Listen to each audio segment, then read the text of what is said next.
अस्सलामुअलैकुम गाइस, उम्मीद करती हूँ कि आप सब खैरियत से होंगे। Welcome to literature my life. आज हम अपने इस लेक्चर में टेक्सचुअलिटी की बात करेंगे। 7 स्टैंडर्ड्स ऑफ टेक्सचुअलिटी को पढ़ेंगे, जो कि स्टाइलिस्टिक का एक बहुत इंपॉर्टेंट टॉपिक है।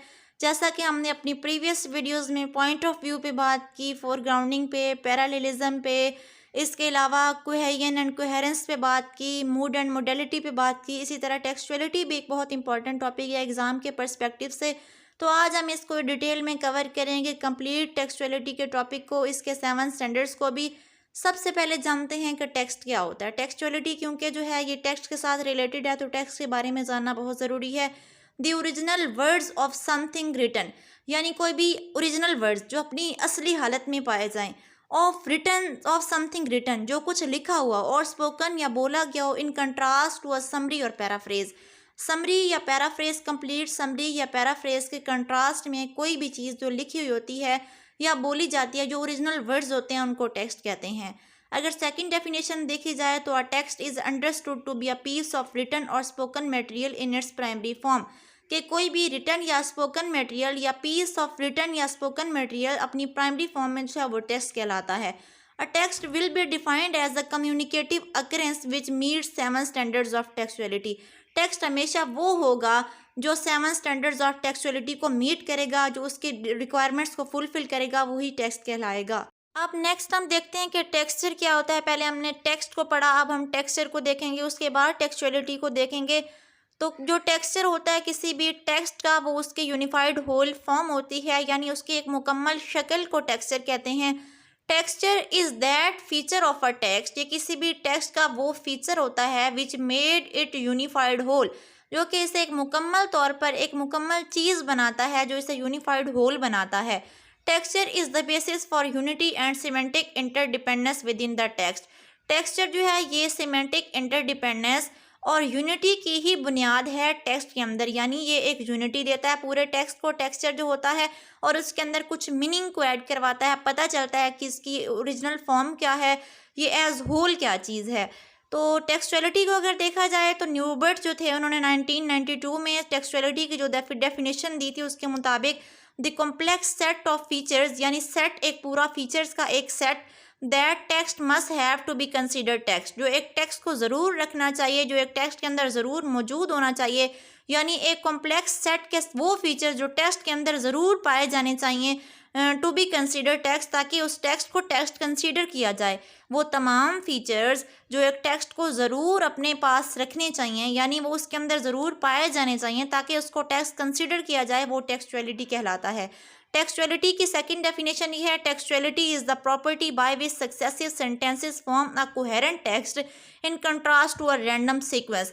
टेक्सचुअलिटी जो है वो एक रैंडम सीक्वेंस की बजाय, यानी हम बिखरे हुए अल्फाज कोई कहीं से उठाएं कोई कहीं से उठाएं, मीनिंग की समझ भी कुछ ना आए, कोई पता ना चल रहा हो बिगनिंग क्या है, मिडिल क्या है, एंड क्या है, सारा कुछ रैंडम हो, सीक्वेंस सारी रैंडम हो, उसकी बजाय अगर एक कोहेरेंट टेक्स्ट बनता है, सेंटेंसेस इस तरह अरेंज किए जाते हैं कि वो कोहेरेंट टेक्स्ट बन जाए, इस प्रॉपर्टी को टेक्सचुअलिटी कहते हैं।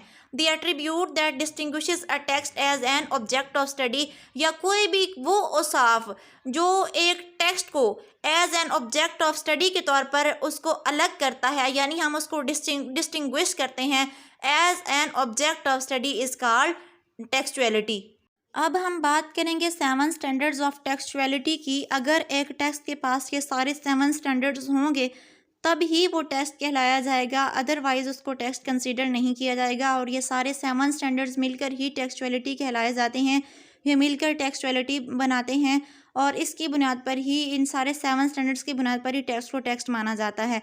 सबसे पहला जो स्टैंडर्ड है वो है कोहेजन, सेकंड स्टैंडर्ड है कोहेरेंस, थर्ड है इंटेंशनैलिटी, 4 है एक्सेप्टेबिलिटी, 5 है इंफॉर्मेटिविटी, 6 है सिचुएशनैलिटी, और 7 है इंटरटेक्सचुअलिटी। सबसे पहला जो स्टैंडर्ड है वो है कोहेजन। कोहेजन और कोहेरेंस में बच्चे हमेशा कंफ्यूज हो रहे होते हैं, तो बच्चों आज आपकी ये सारी कन्फ्यूजन दूर हो जाएगी।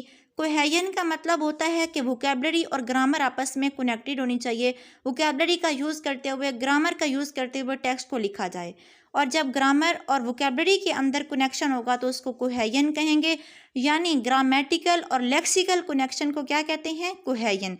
और लेकिन अगर अगर वो हमें कोई मीनिंग दें, उनके अंदर कोई लॉजिक हो जो हमें समझ आ रही हो, तो वो होती है coherence.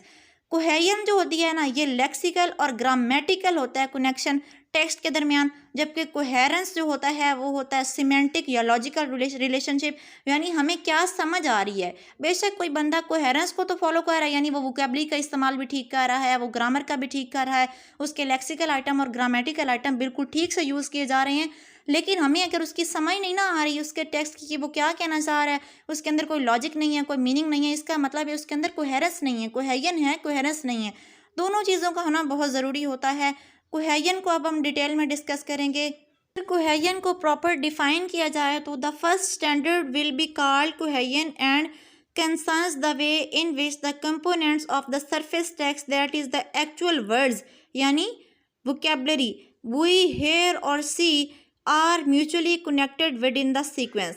The surface components depend upon each other according to grammatical forms and conventions such that cohesion rest upon grammatical dependence. इसमें बात हुई है वर्ड्स की और ग्रामेटिकल फॉर्म्स की, जिसका मतलब है कि इसके अंदर लेक्सिकल आइटम और ग्रामेटिकल आइटम्स का यूज़ होना ज़रूरी होता है। लेक्सिकल और ग्रामेटिकल की बात की है, मैं बार बार बता रही हूँ कि कोहेजन के अंदर लेक्सिकल ग्रामेटिकल आइटम्स की बात होती है, जबकि कोहेरेंस के अंदर सिमेंटिक मीनिंगफुल और लॉजिकल रिलेशंस की बात होती है। जो कोहेजन है इसको मज़ीद दो टाइप्स में डिवाइड किया गया है, एक है रिकरेंस और एक है जंक्शन। हम वन बाय वन देखेंगे कि रिकरेंस क्या है और जंक्शन क्या है। Recurrence is the direct repetition of element since the original occurrence merely happens again. Recurrence का मतलब होता है रिपीटिशन ऑफ द एलिमेंट। अगर कोई चीज़ रिपीट हो रही है तो उसको क्या कहेंगे, रिकरेंस कहेंगे। रिकरेंस को भी फर्दर डिवाइड किया गया है। रिकरेंस की जो आगे फर्दर टाइप्स हैं वो है partial recurrence, parallelism, paraphrase, proform and ellipsis. Cohesion जो है वो दो फॉर्म्स में ही एग्जिस्ट करती है, मैंने आपको पहले भी बताया है। एक रिकरेंस है और एक जंक्शन है। रिकरेंस का मतलब होता है रिपीटिशन और जंक्शन का मतलब होता है आपस में कनेक्शन करना, वर्ड्स का आपस में कनेक्शन। जंक्शन को हम बाद में डिस्कस करते हैं डिटेल में, उसकी टाइप्स को भी। पहले हम रिकरेंस को और रिकरेंस की टाइप्स को देख लेते हैं। सबसे पहली टाइप है पार्शियल रिकरेंस। इसके नाम के अंदर ही इसकी डेफिनेशन हिडन है। Partial mean half and recurrence mean repetition, यानी half repetition. Partial recurrence is the use of some basic words but changing it to a different words, यानी वर्ड्स को चेंज कर दिया जाता है, बेसिक वही रखे जाते हैं।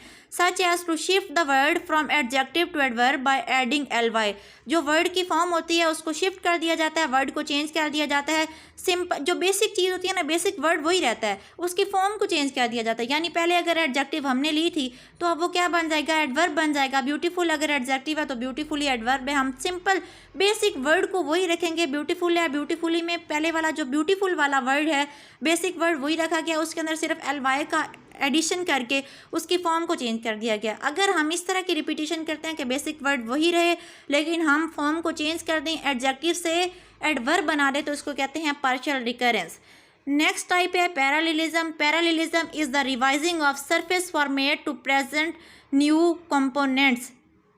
पैरालेलिज्म में क्या किया जाता है, वर्ड्स को साइड बाय साइड रखा जाता है। सेम वर्ड होता है, सेम वर्ड रिपीट हो रहा होता है। पहले पार्शियल रिकरेंस के अंदर हाफ रिपीटिशन हो रही थी। Partial mean half, recurrence mean repetition, यानी हाफ रिपीटिशन। बेसिक वर्ड वही होगा, न्यू वर्ड जो बनाया जाएगा उसके अंदर कुछ एडिशन कर दी जाएगी। लेकिन पैरालेलिज्म के अंदर ना पूरा पूरा वर्ड रखा जाता है, लेकिन वर्ड साइड बाय साइड चल रहे होते हैं। एक तरफ अगर देखें ईजी कम ईजी गो, अब देखें इसके अंदर ईजी ईजी रिपीट तो हुआ है, लेकिन कम और go opposite side by side words को रखा जाता है। सेम वर्ड रिपीट हो रहा है बट साइड बाय साइड, यानी एक दफ़ा किसी और फॉर्म के साथ, दूसरी दफ़ा किसी और फॉर्म के साथ वर्ड वही होता है, उसको चलाया साइड बाय साइड जाता है। अब आगे अगर पैराफ्रेज को देखा जाए तो paraphrase is the recurrence of the subject matter with the change of expression. इसके अंदर जो सब्जेक्ट मैटर होता है ना, यानी किसी के जो कहे हुए अल्फाज होते हैं उनको बिल्कुल कॉपी कर दिया जाता है और उसको कोटेशन की फॉर्म में लिख दिया जाता है। पैराफ्रेज आपने पहले भी लिटरेचर के अंदर पढ़ी होगी। पैराफ्रेज को अगर सिंपल फॉर्म में कहा जाए तो उसे समरी भी कहा जाता है। और पैराफ्रेजिंग का मतलब होता है किसी के कहे हुए अल्फाज को अगर हम अपने वर्ड्स में बयान कर रहे हैं ना तो हम उसकी पैराफ्रेजिंग कर रहे हैं, ठीक है। या अगर किसी के कहे हुए अल्फाज को हम कोटेशन के अंदर रख रहे हैं तो वो भी हम क्या कर रहे हैं, वो पैराफ्रेजिंग कर रहे हैं। Copying someone exact word and putting them in quotation mark is called paraphrase. Next जो इसकी टाइप है रिकरेंस की वो है pro form. Pro form is the repetition of a noun of the same content bye a pronoun instead of repeating the same thing. Pro का मतलब pronoun है, pro form को अपने प्रोनाउन से याद रखना है। प्रो फॉर्म के अंदर क्या होता है, नाउन को रिप्लेस कर दिया जाता है प्रोनाउन के साथ। यानी अगर आप किसी का नाम लेके पहले पुकार रहे हो, नाम जो है वो नाउन है ना, अगर आप किसी का नाम लेके पुकार रहे हो और अगर आप उसको प्रोनाउन अब उसमें यूज़ करने लग जाते हो तो वो है उसकी प्रो फॉर्म। जैसे Jack is here, he is here, अगर हम जैक की जगह ही लगा देंगे, नाउन की जगह प्रोनाउन लगा देंगे तो उसको रिकरेंस की प्रो फॉर्म कहेंगे। नेक्स्ट टाइप है Ellipsis. Ellipsis is the omission of a structure and it's content. Ellipsis का मतलब होता है कुछ अंदर से निकाल देना। एलिप्सिस का क्या मतलब होता है, निकालना। जैसे the milk could not be used, milk का इस्तेमाल नहीं किया जा सकता। आल वाज सोर, क्योंकि वो खट्टा था। अब देखिए हमने ये कहना था ना, the milk could not be use, all milk was सोर, हमने मिल्क अंदर से निकाल दिया सेकंड स्टेटमेंट में, तो इसका मतलब है हमने यहाँ पे क्या यूज़ किया, एलिप्सिस का यूज़ किया। कुछ सिचुएशन में सब्स्टिट्यूशन का भी यूज़ होता है जिसमें वर्ड्स को रिप्लेस कर दिया जाता है, वर्ड्स की जगह कुछ और वर्ड्स को लगा दिया जाता है, तो वो सब्स्टिट्यूशन कहलाती है। लेकिन एलिप्सिस के अंदर वर्ड को मुकम्मल तौर पर क्या कर दिया जाता है, डिस्कार्ड कर दिया जाता है, एलिमिनेट कर दिया जाता है, उसको रिपोर्डिएट और डिसलॉज कर दिया जाता है, वहाँ से हटा दिया जाता है। जो जंक्शन है, आगे हमने रिकरेंस की सारी टाइप्स हमने कर ली हैं। अब हम जो कोहेजन की सेकंड टाइप है ना, दो फॉर्म्स थी ना उसकी, या तो रिकरेंस या जंक्शन। अब हमने रिकरेंस कर लिया जिसका मतलब रिपीटिशन था। अब हम करेंगे कि जंक्शन क्या है। Junction is another cohesive device that shows the relationship of components in sentence. This cohesive device is categorized into 4 as follows. Junction का मतलब मैं पहले जैसा कि बता चुकी हूँ कि कनेक्शन है, ये जोड़ता है आपस में, रिलेशनशिप को बिल्ड करता है। इसको भी आगे 4 टाइप्स में डिवाइड किया गया है, conjunctions, disjunction, Contra junction and subordinates. ये चारों अब हम करते हैं वन बाय वन कि जंक्शन की कौन कौन सी चारों फॉर्म्स हैं, कैसे वो आपस में वर्ड्स को या सेंटेंसेस को मिला रही हैं। Conjunctions are the lexical items. Conjunction क्या होते हैं, लेक्सिकल आइटम्स हैं that can be use to link things, जो चीज़ों में लिंक को पैदा करते हैं, which are of the same status such as and, else, also, beside, furthermore, etc। जो अगर ये कोई भी लेक्सिकल आइटम्स जो कनेक्शन ला रहे हों वर्ड्स में, सेंटेंसेस में, तो उनको क्या कहते हैं, कंजंक्शंस कहते हैं। कंजंक्शंस की मैंने आपको बताया 4 टाइप्स हैं, conjunction, disjunction, Contra junction and subordinate. तो डिसजंक्शन क्या होता है, डिसजंक्शंस आर द लेक्सिकल आइटम। जहाँ भी कंजंक्शन की किसी भी फॉर्म की बात आएगी सबसे पहले आपने कंजंक्शन को कहना है कि ये कोई लेक्सिकल आइटम है। लेक्सिस का मतलब होता है वोकैबुलरी, यानी वोकैबुलरी का कोई भी आइटम है ये। लेक्सिकल आइटम का मतलब वोकैबुलरी का कोई भी आइटम। जहाँ भी कंजंक्शन की फॉर्म की बात आएगी सबके साथ लेक्सिकल आइटम का ही आपने यूज़ करना है। Disjunction are the lexical items that are use to link things which are of alternative status such as or either for etc।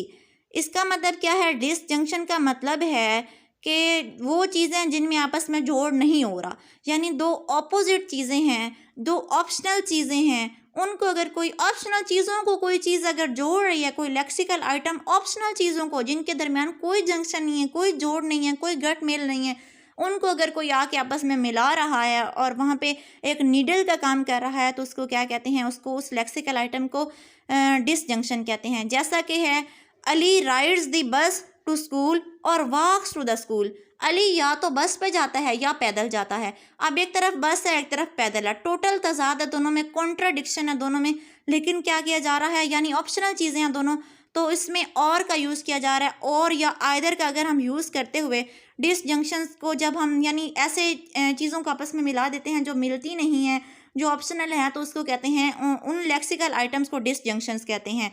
Next type है contra junction. Contra junctions are lexical items that are use to link discrepant elements such as, but, yet, however, etc। ये ऐसे होते हैं lexical items जो एक तरफ तो बात को मान रहे होते हैं लेकिन फिर क्या रहते हैं कि नहीं, मतलब आधी बात को माना जा रहा होता है, उसके साथ आधा तजाद भी रखा जाता है। You are a good rider, तुम अच्छे सवार हो, but I will not give you bike, लेकिन मैं तुम्हें बाइक नहीं दूंगा। मतलब बात को माना भी जा रहा होता है, साथ उसके अंदर कॉन्ट्रडिक्शन भी लाई जाती है। डिसजंक्शन में क्या होता है बच्चों, डिसजंक्शन में ऑप्शनल चीज़ों को आपस में जोड़ा जाता है, लेकिन कॉन्ट्रा जंक्शन में ऑप्शनल चीज़ें नहीं होती, बात को माना भी जा रहा होता है लेकिन बात के साथ तजाद भी रखा जा रहा होता है। इस तरह है कि जो लेक्सिकल आइटम जो बात को मानने वाले हिस्से को और बात के तजाद वाले हिस्से को आपस में जोड़ दें, उनको कॉन्ट्रा जंक्शंस कहते हैं। सब ऑर्डिनेट्स क्या होते हैं? Subordinates are lexical item. वैसे सब ऑर्डिनेट का मतलब गुलाम होता है, यानी कोई चीज़ जो मातहत होती है। तो सब ऑर्डिनेट्स को अपनी मातहत से याद रखना, ये बेचारे डिपेंडेंट होते हैं। Subordinates are lexical item that are use to link content which are dependent on one another such as because, since, as, thus, while, hence and therefore etc। अगर एग्जाम्पल देखी जाए तो I hate you because you always irritate me. अब ये जो because है ना, ये अब सबऑर्डिनेट का काम कर रहा है, क्योंकि सबऑर्डिनेट्स वो लेक्सिकल आइटम्स होते हैं जो उन चीज़ों को जोड़ते हैं, आपस में डिपेंडेंट होती हैं।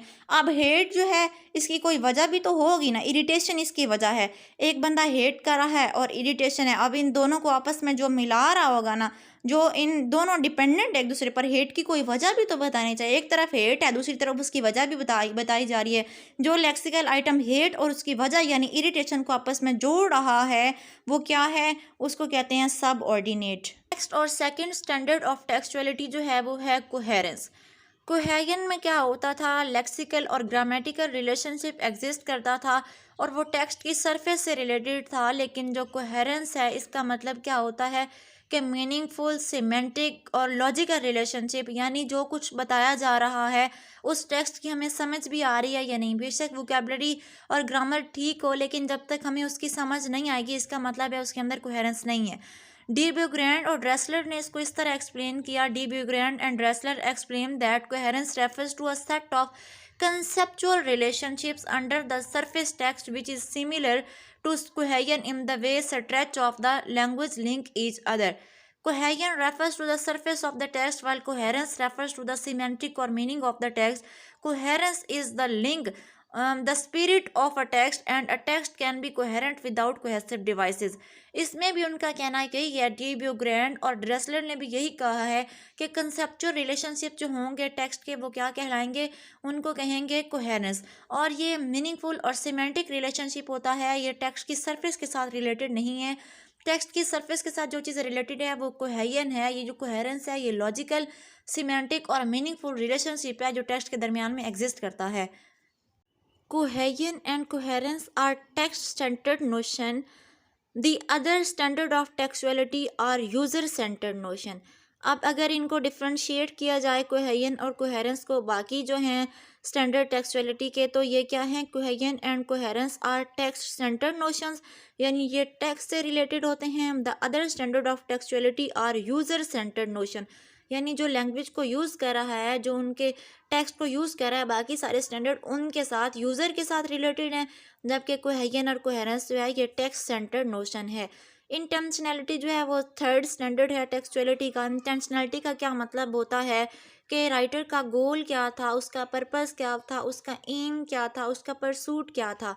According to de Beaugrande and Dressler 1981, intentionality seem to be a goal on the author's mind, यानी ऑथर के माइंड के अंदर जो गोल है जिस पर वो काम कर रहा है उसको क्या कहते हैं? Intentionality. The author hopes the target audience will be satisfied with the text. क्या ऑथर इस चीज़ पर एक्सपेक्ट करता है कि ऑडियंस जो है वो उसके टेक्स्ट के साथ सेटिस्फाइड होगी। Intentionality refers to what a text producer plans to do and what he or she hopes the target text receiver will accept. Intentionality जो है ये टेक्स्ट प्रोड्यूसर का मंसूबा है, उसका प्लान है, उसका गोल है, उसकी उम्मीद है कि उसका रिसीवर उसके टेक्स्ट को एक्सेप्ट कर लेगा। यानी इंटेंशनैलिटी जो है ये राइटर या जो टेक्स्ट प्रोड्यूसर है उसके प्लान को रिप्रेजेंट करता है, उसकी इंटेंशंस को रिप्रेजेंट करता है। डी ब्यूग्रैंड और ड्रेसलर ने डिवाइड किया इंटेंशनैलिटी को दो कैटेगरीज में। फर्स्ट कैटेगरी में वो कहते हैं कि जो टेक्स्ट प्रोड्यूसर का एटीट्यूड और उसके जो गोल्स हैं वो इंटेंशनैलिटी है। सेकंड कैटेगरी में कहते हैं कि each text is written to express the text producer intention to the target receiver. Second category में वो कहते हैं कि ये इंटेंशन है।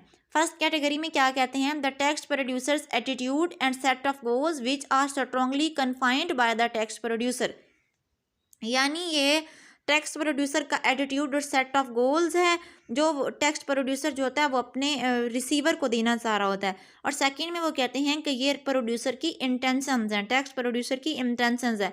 डी ब्यूग्रैन और ड्रेसलैंड ने दो इसको कैटेगरीज में डिवाइड किया था, फर्स्ट एटीट्यूड एंड गोल और सेकंड इंटेंशन। अब हम बात करते हैं एक्सेप्टेबिलिटी की, जो कि फोर्थ स्टैंडर्ड है टेक्सचुअलिटी का। तो एक्सेप्टेबिलिटी का क्या मतलब है? Acceptability. This standard concerns the text receiver attitude to evaluate whether the text is acceptable or unacceptable based on the other 6 attribute of textuality. Acceptability जो है ना, ये अब रिसीवर पर डिपेंड कर रहा है। जो इंटेंशनलिटी थी वो राइटर जो था, जो टेक्स्ट प्रोड्यूसर था, राइटर की इंटेंशंस, एटीट्यूड और गोल से मुतालिक था। लेकिन एक्सेप्टेबिलिटी रिसीवर के एटीट्यूड से मुतालिक है कि वेदर वो इसको रिसीव कर रहा है, एक्सेप्ट कर रहा है या नहीं कर रहा, एक्सेप्टेड फॉर्म में है या अनएक्सेप्टेड फॉर्म में है। जो इंटेंशनलिटी के बेस पर टेक्स्ट प्रोड्यूसर ने टेक्स्ट प्रोड्यूस किया है उसको उसका रिसीवर एक्सेप्ट कर रहा है या नहीं कर रहा, इसको क्या कहते हैं? एक्सेप्टेबिलिटी कहते हैं। एक्सेप्टेबिलिटी जो है इसमें रिसीवर इवेलुएट करता है कि whether the text is acceptable, कि वो काबिल कबूल है, और अनएक्सेप्टेबल या ना काबिल कबूल है, क्या वो बाकी जो 6 स्टैंडर्ड ऑफ टेक्सचुअलिटी हैं उन पर पूरा उतर रहा है। अगर तो वो बाकी जो 6 स्टैंडर्ड होंगे उस पर पूरा उतर रहा होगा, यानी उसके अंदर कोहेजन भी होगी, उसके अंदर कोहेरेंस भी होगी, उसके अंदर इंटेंशनलिटी भी होगी, उसके अंदर एक्सेप्टेबिलिटी, बाकी जो हम सारे बारी बारी करेंगे, अगर उनके अंदर सारे स्टैंडर्ड्स होंगे तो वो जो टेक्स्ट होगा वो एक्सेप्टेबल होगा, अदरवाइज वो अनएक्सेप्टेबल होगा। It may be said that acceptability concerns the text receiver attitude. ये भी कहा जाता है कि एक्सेप्टेबिलिटी जो है वो टेक्स्ट के रिसीवर का एटीट्यूड है, that the set of occurrences should be constitute a cohesive and coherent text having some use और रिलेवेंस फॉर द रिसीवर। के क्या जो टेक्स्ट प्रोड्यूस किया जा रहा है उसके अंदर कोहेजन और कोहेरेंस है, और वो क्या रिलेटेड है रिसीवर के इंफॉर्मेशन के जो वो चाह रहा है, जो रिसीवर उसमें जानना चाह रहा है, क्या उससे मुतल्लिक है, रिलेवेंट है या नहीं है। जो एक्वायर नॉलेज और provide cooperation in a plan, यानी रिसीवर जो नॉलेज को एक्वायर करना चाह रहा है, जो इन्फॉर्मेशन को लेना चाह रहा है, क्या उससे मुतालिक ये है, इसके अंदर कोहेजन और कोहेरेंस है या नहीं है, इन्फॉर्मेटिविटी इसमें है, एक्सेप्टेबिलिटी है, इंटेंशनलिटी है, कोहेजन कोहेरेंस, सारे स्टैंडर्ड पर ये पूरा उतर रहा है टेक्स्ट या नहीं उतर रहा। अगर तो उतर रहा है तो वो क्या होगा? एक्सेप्टेबल होगा, अदरवाइज वो अनएक्सेप्टेबल होगा। और इस एक्सेप्टेबिलिटी या अनएक्सेप्टेबिलिटी के केस को क्या कहते हैं? ये कौन सा स्टैंडर्ड है? ये चौथा स्टैंडर्ड है टेक्सचुअलिटी का। ग्राइसिस ने एक बहुत ही अच्छा असूल दिया जिसमें हम जान सकते हैं कि टेक्स्ट के अंदर इंटेंशनलिटी और एक्सेप्टेबिलिटी दोनों कंडीशंस जो हैं वो फुलफिल हो रही हैं या नहीं। उसने क्या कहा था? मैक्सिमम ऑफ क्वांटिटी दिया, मैक्सिमम ऑफ क्वालिटी दिया, मैक्सिमम ऑफ रिलेशन दिया, मैक्सिमम ऑफ मैनर दिया। अगर तो ये चारों जो उन्होंने हमें मैक्सिम दिए हैं, अगर एक टेक्स्ट के अंदर ये चारों मैक्सिम होंगे तो इसका मतलब है इंटेंशनलिटी और एक्सेप्टेबिलिटी के स्टैंडर्ड्स पर वो टेक्स्ट पूरा उतर रहा है। मैक्सिमम ऑफ क्वांटिटी यानी मिकदार कितनी होनी चाहिए? Make your contribution as informative as required, बात उतनी ही बताएं, उतना इंफॉर्मेटिव करें जितना रिक्वायर है। Do not make your contribution more informative than is required, इतनी ज़्यादा बात ना करें, इतनी इन्फॉर्मेशन ना दें जितनी के रिक्वायर नहीं है। उसके बाद मैक्सिमम ऑफ क्वालिटी में क्या है? Do not say what your believe to be false, वो चीज़ ना कहें जो आपको लगता है कि ये गलत है। Do not say that for which you lake adequate evidence, और वो बात भी ना कहें जो आपको लगता है कि इसके अंदर सबूत नहीं है, इसके अंदर जो मुनासिब, एडिक्वेट कहते हैं काफ़ी एविडेंस, सबूत, जिसके अंदर काफ़ी सबूत ना हो, जिसमें कमी हो सबूतों की, वो बात भी ना कहें। और उसके अलावा इसमें मैक्सिमम ऑफ रिलेशन है, यानी जो बात आपने करनी है वो रिलेवेंट करनी है, उससे हटकर कोई बात नहीं करनी। मैक्सिमम ऑफ मैनर में क्या है कि उसमें ऑब्स्क्योरिटी नहीं होनी चाहिए, उसके अंदर कोई भी एम्बिग्यूटी नहीं होनी चाहिए, कोई भी ऐसी चीज़ नहीं होनी चाहिए जिसकी हमें समझ ना आए, वो ब्रीफ होना चाहिए और इसमें एक तरतीब होनी चाहिए। स्टैंडर्ड ऑफ टेक्सचुअलिटी है इंफॉर्मेटिविटी, इसका क्या मतलब है? The fifth standard of textuality is called informativity and concerns the extent to which the occurrence of presented text are expected versus unexpected or noun versus unknown. Informativity refers to the author's intentions to provide information through the text. Informativity जो होती है ये इसमें ये writers की वो intention होती हैं जिसमें वो इन्फॉर्मेशन को प्रोवाइड करना चाह रहा होता है अपने रिसीवर को, टेक्स्ट रिसीवर को इन्फॉर्मेशन देना चाह रहा होता है किसके ज़रिए? अपने टेक्स्ट के ज़रिए। अगर वो इन्फॉर्मेशन दे रहा है इसका मतलब उसके अंदर इन्फॉर्मेटिविटी है, और अगर किसी भी टेक्स्ट के अंदर इंफॉर्मेटिविटी पाई जाती है तो इसका मतलब है वो टेक्सचुअलिटी के फिफ्थ स्टैंडर्ड पर पूरा उतर रहा है।